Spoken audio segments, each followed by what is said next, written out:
There you are. I was worried you might stop to collect treasure chests opened by the Seelie along the way.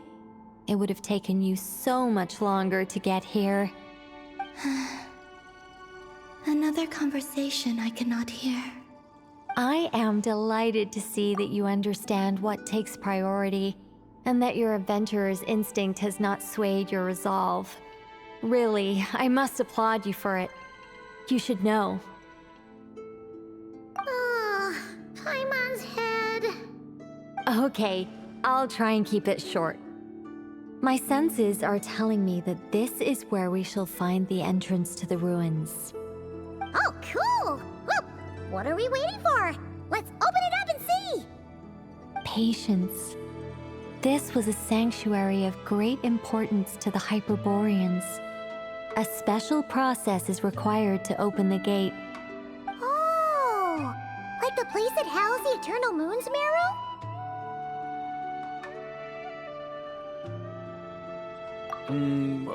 Okay, so what's the plan? Need us to do anything? And just the short version, if you can. Ah, all right then. I was planning to start with some background on the invention of these techniques. Are you sure you don't want to hear it? It's quite informative. Remember what you were saying about priorities? Fine. Simply put, we need 3 human representatives to successfully undergo a process of Kuvaki resonance. Think of it as a test from the 3 moon goddesses to see if the entrants are qualified, with the most recognizable qualification being Kuvaki. Pretty sure Lauma would ace that test. Oh, wait.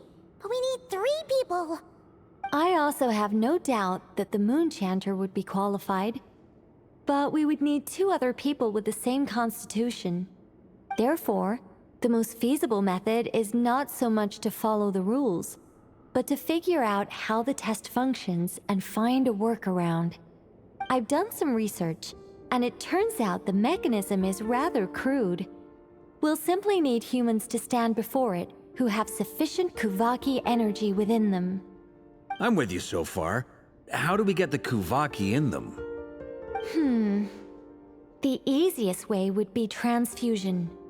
Take some Kuvaki from Nodcry's soil, put it into the bloodstream, and get it circulating in the body. So we're going to cheat on the test? Precisely. There are other methods, but this is the simplest one. Cheating the system is much easier than trying to hide from it. Huh? Ah! Sorry? Does the idea of cheating upset you, Miss Lauma? No, that's not it. I suddenly had an idea. Oh, what is it? It's about Moon Prayer Night. I figured out a way for Kutar to join in the festivities.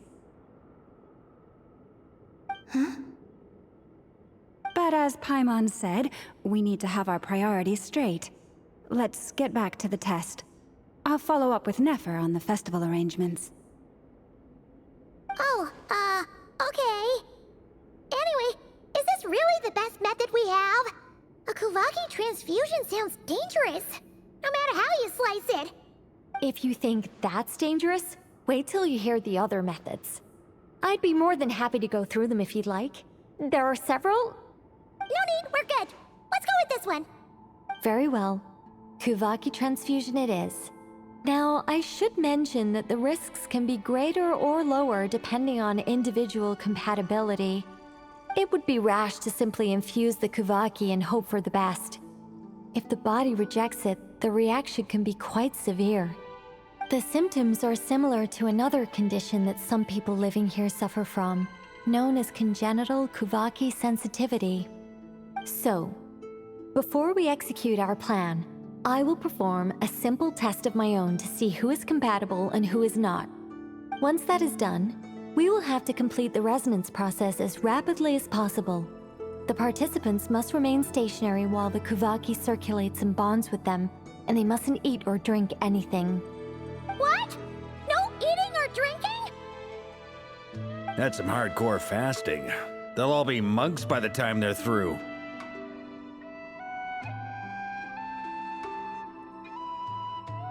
days. Oh, that's so long! And we still need to find 2 more people who are not just compatible, but also willing to volunteer. Fasting? What are they talking about?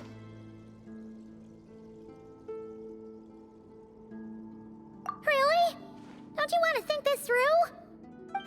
Haha, count me in too. 3 days without food? I can handle that. Miss Nicole has made it clear that this is the easiest way. The way I see it, there's nothing else to discuss. It's time to step up.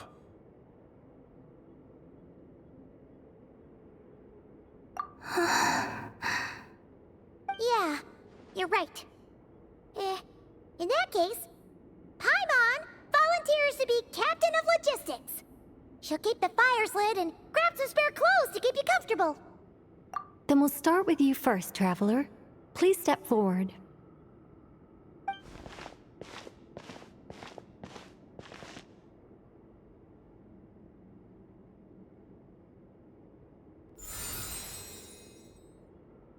How's it going? Do you feel anything? How about now?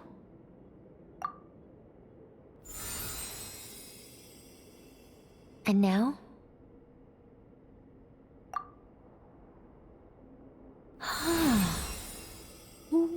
What about now? You guys, it's not a competition, you know. All right, I'm officially impressed. Even as a descender, you can withstand far more than I imagined. It's like I summoned a giant stone titan to arm wrestle you, and your arm hasn't even moved an inch. In my last attempt, I infused 5 times the amount of Kuvaki required. Yes, safe to say, compatibility won't be an issue for you. You're eligible to join. You're next, Mr. Varka. Sure, here goes nothing. All right, I'll start where we left off. 5 times the required Kuvaki dose. Whoa, whoa, whoa, hey, wait a minute. How's it going? No, not great. I kind of want to puke. Feels like I've been drinking too much. A few bottles of wine, then a big stein of Dark Horse, with some hard liquor from Liyue mixed in. You think this is funny? I just lost to a young lady in an arm wrestling contest. I'm never gonna live that down. My apologies. I'll lower the concentration and try again. Oh. How's it going now? I'm not as dizzy as last time, but I can still feel it pulsing around.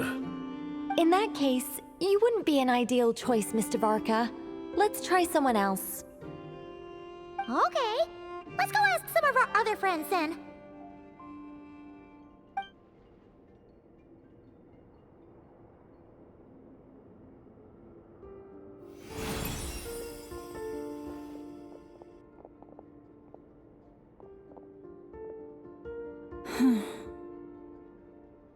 No surprises here, Miss Moonchanter.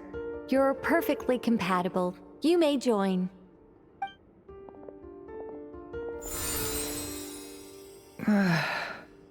I'm getting a slight headache.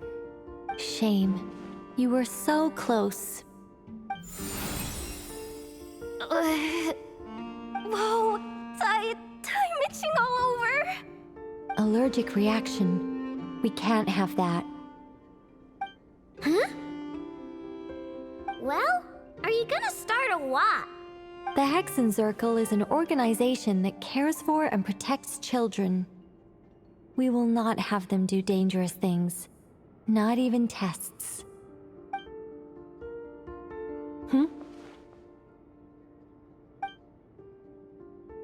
Is something the matter? The candidates have to be human. I guess that rules me out too. Huh. Everyone except the Moonshanter got beaten. Guess I don't need to feel so bad after all.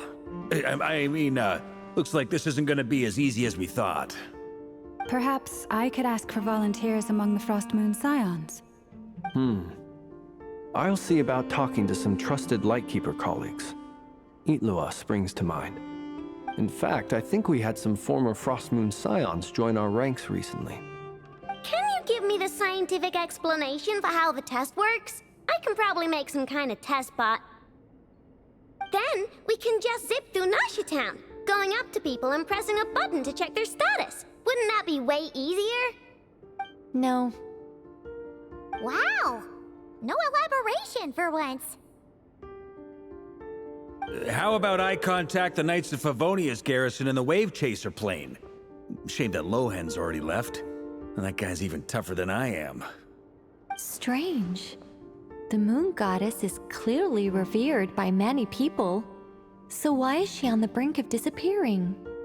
She mentioned that the world has rejected her from the very beginning. And when we fought the Reikir of Solnari, it seemed like she exhausted her power for our sake. Also, Paimon's not sure revered is the right word for how people feel about her. Gratitude, certainly. For my part, anyway. It's basic reciprocity. She helped us, so she deserves our help in return. Yeah. Even though she looked like she didn't care, she still saved a ton of people, including me. A review of the relevant data leads me to conclude that Miss Columbina is a good person. Yep, you bet! They really think so? I'm super surprised that Columbina isn't her actual name, though. I think it really suits her. It's light and graceful and... yeah, just a really pretty name. I know, right? Unfortunately, that's not our decision to make. Columbina. That was the code name the Fatui gave me. But it also came up in the song I heard when I was born. But... is that really all there is to it? What do I truly think of my own name? Is there anyone left who will still call me by that name?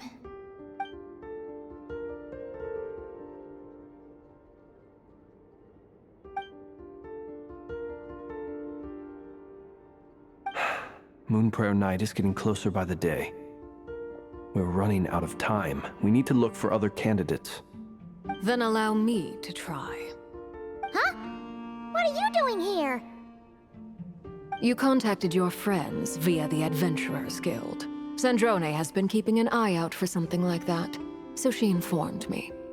Since I have the ability to accommodate a moon marrow, I should prove to be a suitable candidate. Arlecchino. When can we begin? I see. We can begin right away.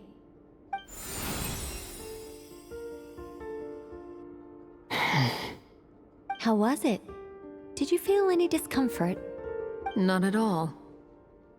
Then it seems we shan't need to look for additional candidates after all. Great! Cool. Alright, like Paimon said, the rest of us can take turns making sure the three of them stay warm and comfy. Then, my job is to take care of the caretakers. I will ensure everyone receives food and accommodation. I'm ready as well.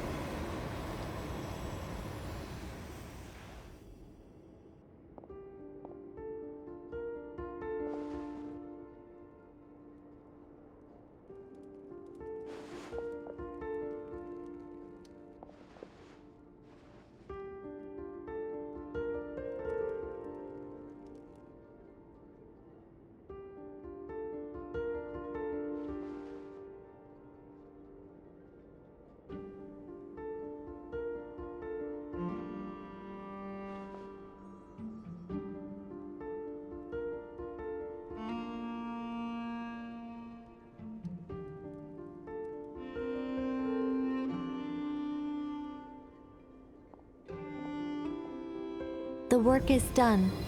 The sacred scroll shut. The stars grow dim, the people silent. The white sun sets, the silver moon rises. O path to the temple, appear now before us.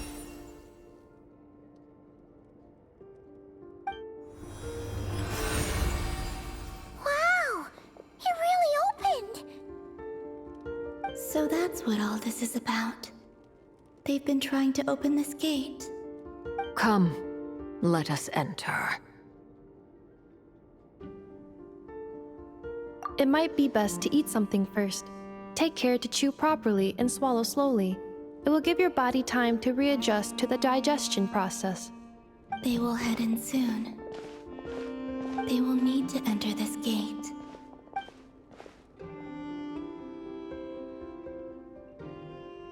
Huh? I cannot pass through. Is it because I have no physical body? It has been 3 days. My strength has all but completely faded. Can I really hold on until Moon Prayer Night?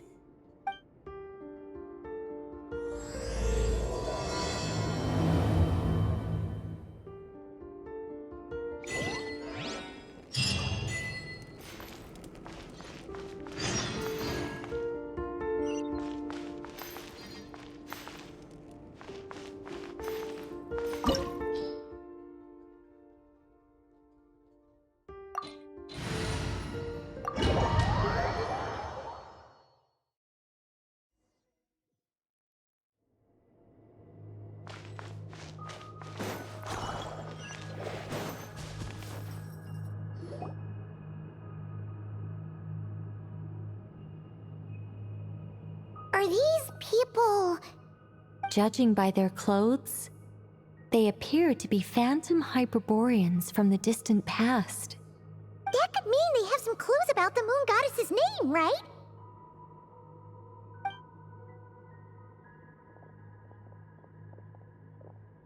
Hey there! Could you tell us what the moon goddess's name is? Sorry. That's probably a weird question, huh? How do we explain this? The moons are long gone, and their goddesses are dead. Their names no longer mean anything. When a new moon goddess is born, we will surely know her name. We have used every last resource at our disposal. All that remains is to wait, patiently and quietly.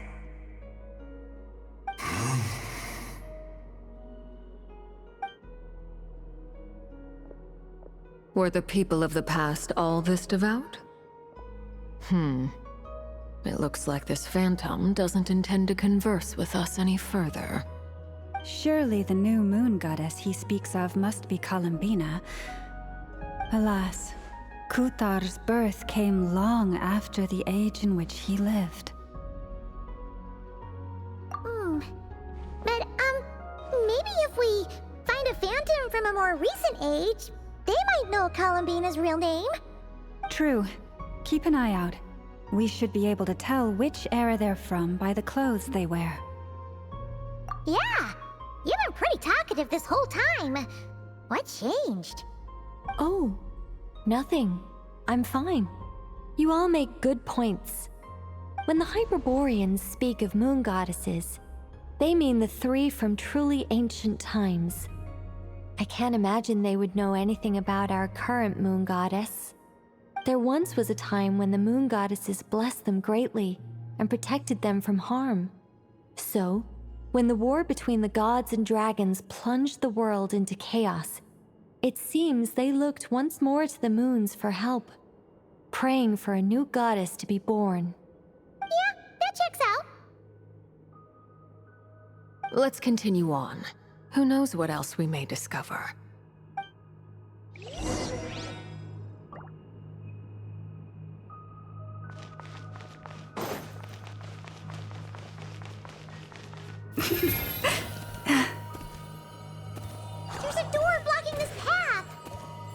Not a problem. Try this.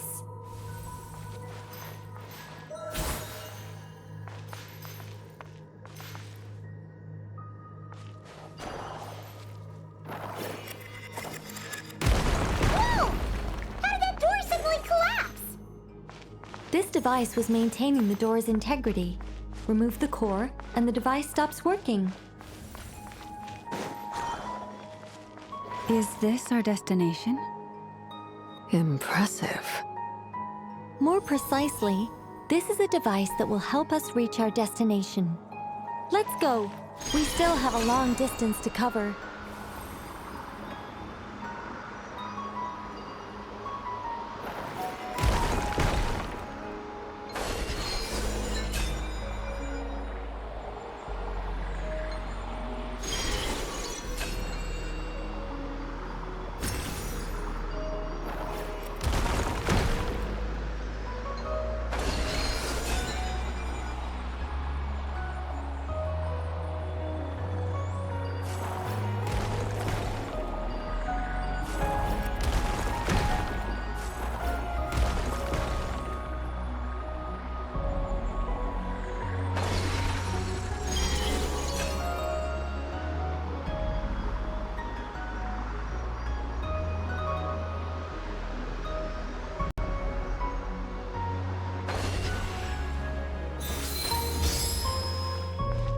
The way ahead is blocked by broken rocks! Oh! Let's try that device again. Remember the door from earlier?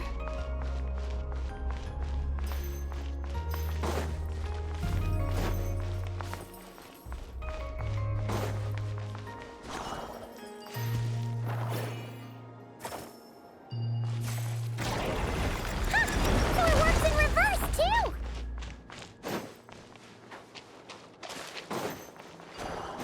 The humans we see are all phantoms, but the monsters are real. What a fascinating place. There'll be plenty of time to admire it later!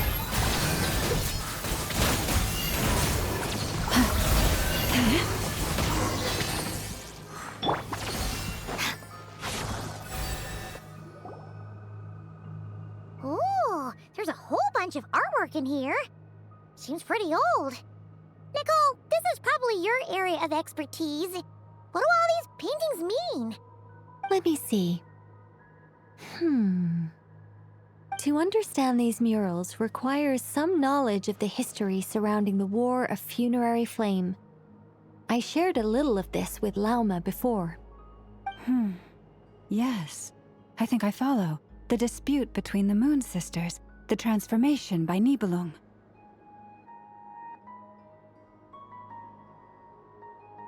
Oh no, it's no trouble. I'd be delighted to share the tale again. Alright then.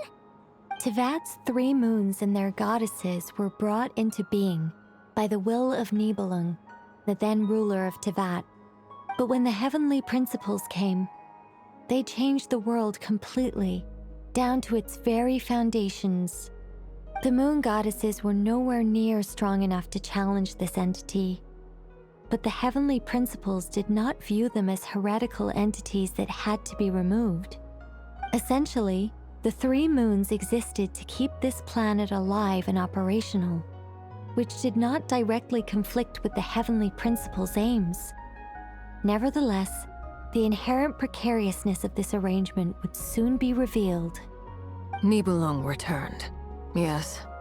He did, and thus began the War of Funerary Flame, a battle for dominance between Nibelung and the heavenly principles. Discord would soon emerge between the 3 moon sisters. One would voice the opinion that they should follow Nibelung, for it was he who first hung the moons in the sky. Another would argue that taking sides in the conflict would only bring the world closer to ruin. There was no telling where it would lead, especially since their creator had returned, bearing the perilous power of the abyss. Nibelung would eventually discover their disloyalty. He had all 3 imprisoned before transforming the moons into weapons with which to fight against the heavenly principles. What? Weapons? Yes, the very moons that had once defended the planet became instruments of death and destruction, striking terror into the hearts of all living things. And although the heavenly principles and the three moon sisters had once been at peace, it now seemed that the moons posed an unacceptable threat to Teyvat. It is possible that the heavenly principles did not know of the goddess's imprisonment. If so, the weaponization of the moons would surely have been viewed as an intentional breach of the peace agreement. Regardless of who knew what, when, the heavenly principles shattered two moons and flung the other beyond the skies. Whether the goddesses managed to escape Nibelung's captivity after his fall, nobody knows. But this much is certain. From that day on, the moons no longer belonged to Teyvat. The rejections slowly drained their power until eventually they passed away. So that's the full story. You say the moons ceased belonging to Teyvat from then on. Why then would Columbina be born here? That is perhaps due to the lingering connection between the Frost Moon, which was not shattered, and this world. You could see it as the three sisters' dying wish. They never desired war. All they ever wished for was to protect this land. I see. If the final fate of the three goddesses is as you say, then Columbina faces the same grave danger. Our investigation has yet to bear fruit. We must hurry. Yeah, you're right! Let's keep going!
We're finally here!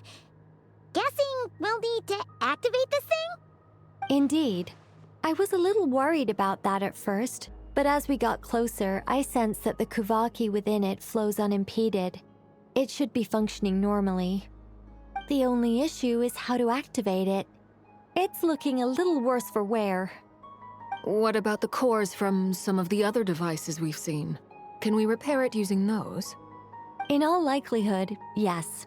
I imagine that would have been the Hyperborean's backup plan. Let's look for some cores.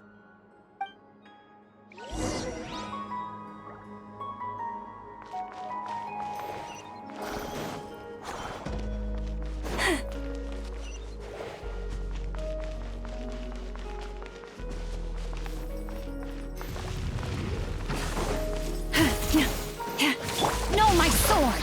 Rain outlines your fate! Gotcha! Game's up! Time's over!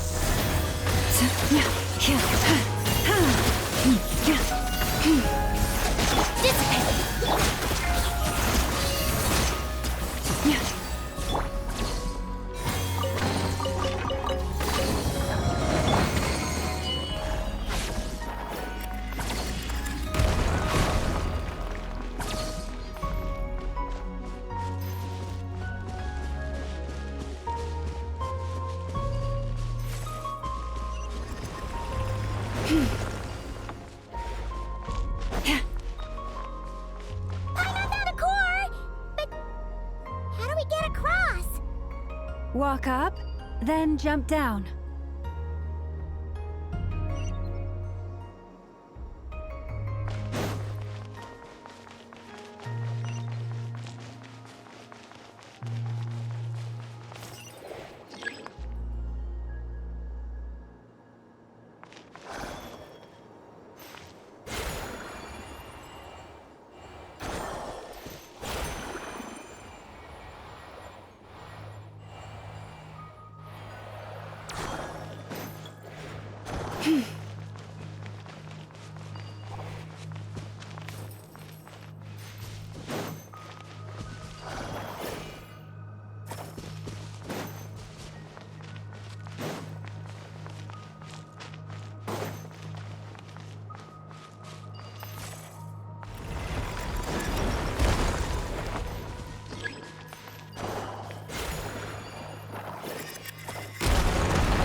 That should be enough cores. Let's head back.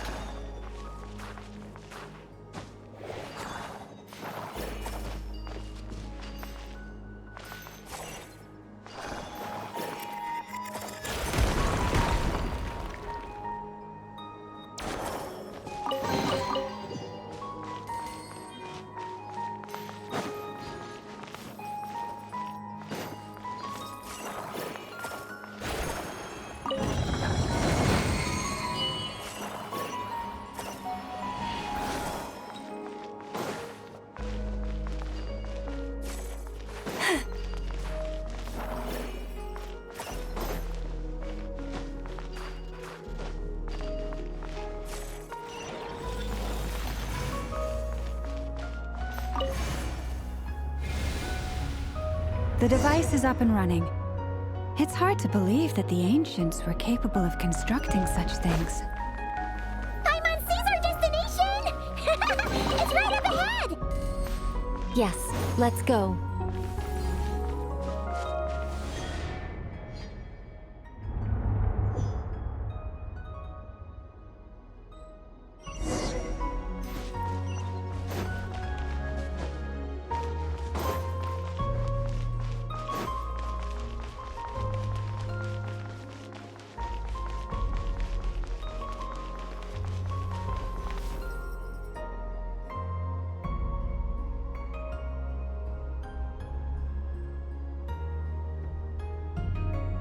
This is where the people of Hyperborea communicated with the moons.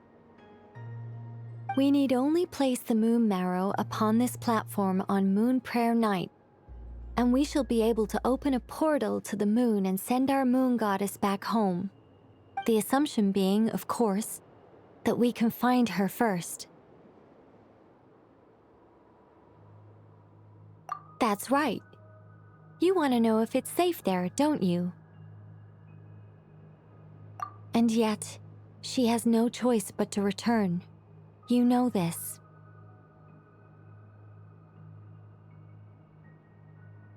Oh, that's not the only issue here. This is the end of the line, right? We've explored everything we can. And despite looking at historical artwork and talking to people from Hyperborean times, we're still no closer to learning Columbina's name. If it's not too much trouble, could you tell me exactly what Alice said to you about finding her name? Oh, sure. What she said was... Then your first job is to find it. As a moon goddess, I'm sure she must have a name she identifies with. Neither Columbina nor Kutar is her true name, and she's never really accepted either of them. Is it not also possible that she has never had a true name? Not at any point in history? That would be a hard pill to swallow. But at this point, we may have to accept that that is the truth. No one knows how she came into being, and she certainly doesn't have parents in any sense that we're aware of. Perhaps she was never granted a name at all. But does that mean there's no way to get Columbina back? She's just gonna disappear and there's nothing we can do about it? Huh? Wait, why all this pessimism? Was it the way I phrased this question? You all seem to be taking this in completely the wrong way. Well, just because she's never had a real name in the past doesn't mean she can't have one now. What? Think about what Alice said again. She never once said that you'd have to find a new name, did she? Are you saying what I think you're saying? Yes. Names are anchors that connect us to the world. If she doesn't have one already, then all we have to do is create one, no? It's like... yes. Traveler, when you first arrived in Teyvat, do you think you would have turned around if someone behind you shouted, "Hey, Hermione"? But what about now? I understand what you mean. Life is a long journey. Even the friends and family by our side can change over time. When people call you by different names, what matters isn't so much the words themselves, but what they symbolize. And of course, whether that resonates with you. Lumine. So, close your eyes and picture the moon goddess in your mind. If you were to call out to her in this moment, what would you say?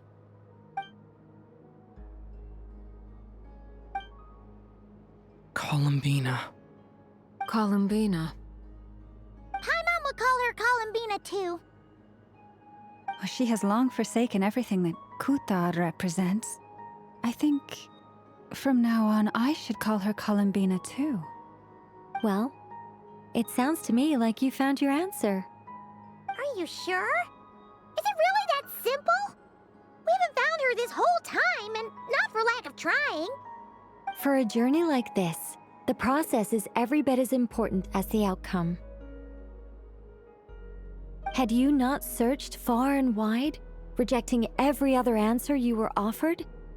How could you have come to an answer you felt was finally correct? Oh, it all makes sense now. This has Alice's fingerprints all over it. Are you suggesting that Mage knew from the start that Columbina never had a real name to begin with? I can't say for sure. But I can definitely imagine her chuckling in satisfaction somewhere right now, saying, "Ah, what fun." Llama! Your antlers! You should hurry. The festive moon has begun to rise. Do not worry, for when you called the name Columbina just now, I could sense that the power within was enough to summon back the moon goddess. The power within what? The name? Yes. So, the thing is...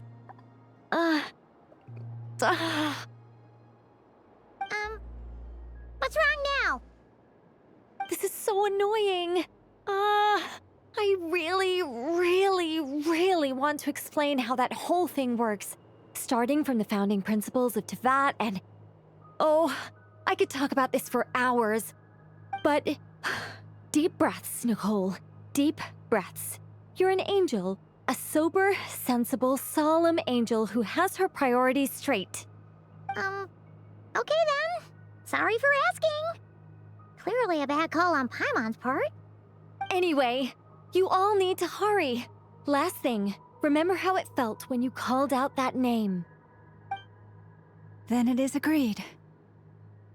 By the name Columbina, we shall find her. Then we'll throw her the best Moon Pair Night party ever! And at last, we will send her home.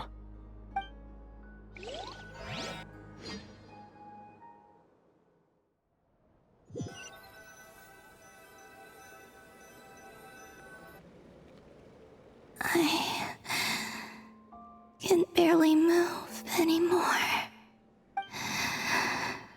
My consciousness is fading away. Have they come back out? I'd love to see them one more time.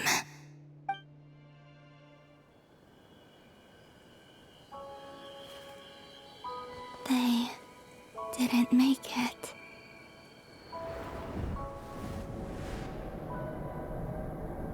Could you tell me your name? My name is... Columbina!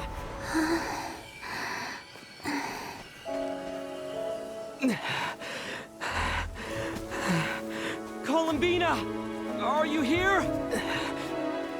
Columbina! That's the name you gave when we first met. And it's what I've called you ever since. Columbina. It's a fine name. I have many fond memories of Columbina, and so do all of your friends.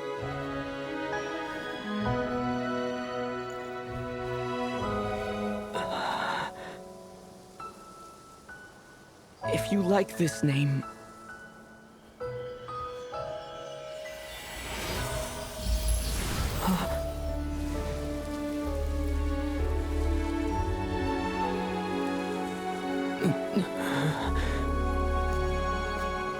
Looking for me?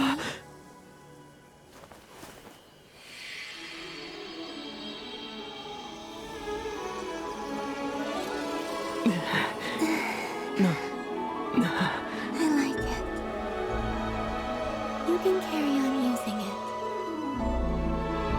My name is Columbina Hyposelenia.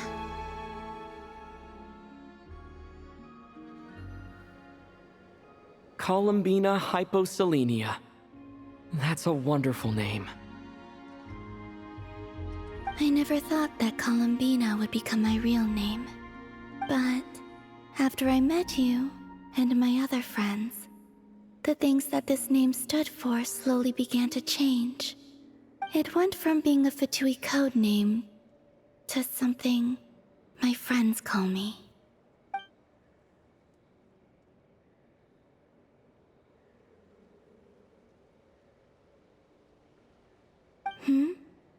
What is it?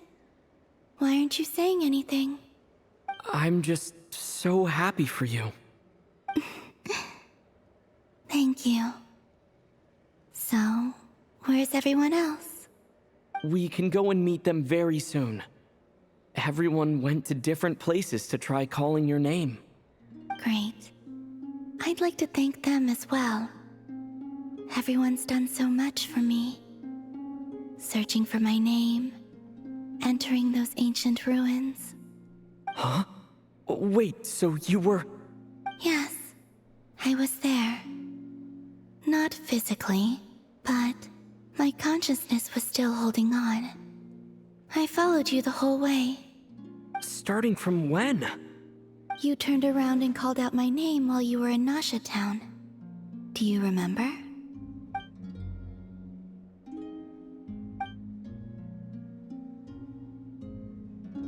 Let's go. We don't want to keep them waiting. Sure. In that case, come with me. But... Before that...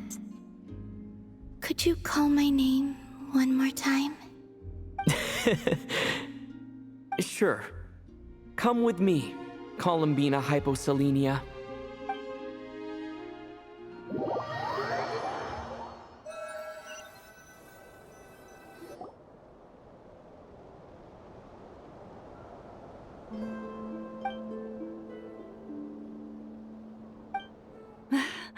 Columbina! Oh, this truly is wonderful. Llama, I can't breathe. Ha ha! Just in time for Moon Prayer Night. It's good to have you back, Miss Columbina. Yeah, we were worried sick. Thank you, my friends. With your help, I now have a name that belongs to me. Columbina Hyposelenia. Where's the second half from? You added it yourself? That's right. It means... Born beneath the moon. Yes. And by extension, it can also mean born beneath this world. A fine name. Now, as much as it pains me to interrupt this beautiful reunion, I feel obliged to remind you that the Moon Prayer Night celebrations in Nasha Town have already begun. Don't you want to enjoy the festivities? There's so much to see and do. And some of the ambient lighting and entertainments were sponsored by the kind souls in the Hexen Circle. Nicole? Why have you turned into Dodoko? So you're Miss Nicole. Thank you for helping us, and for helping me find my name. It's nice to finally hear your voice.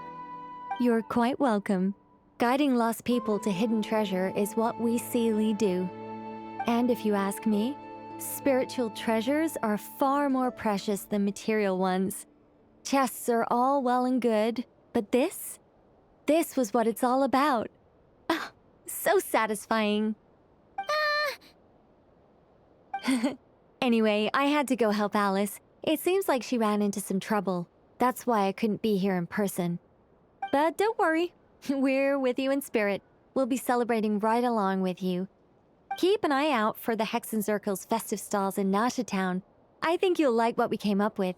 Alice said she even managed to rope B in this time. The Frost Moon Scions have also prepared various attractions. I believe Aino, Nefer, and their crew are setting things up as we speak. On that note, Nefer, about that request I made. It's all in hand. Yehoda is on site to ensure that everything goes off without a hitch. Wonderful. In that case, Traveler? Huh? Come on, Columbina. It's time to celebrate the best Moon Prayer Night ever.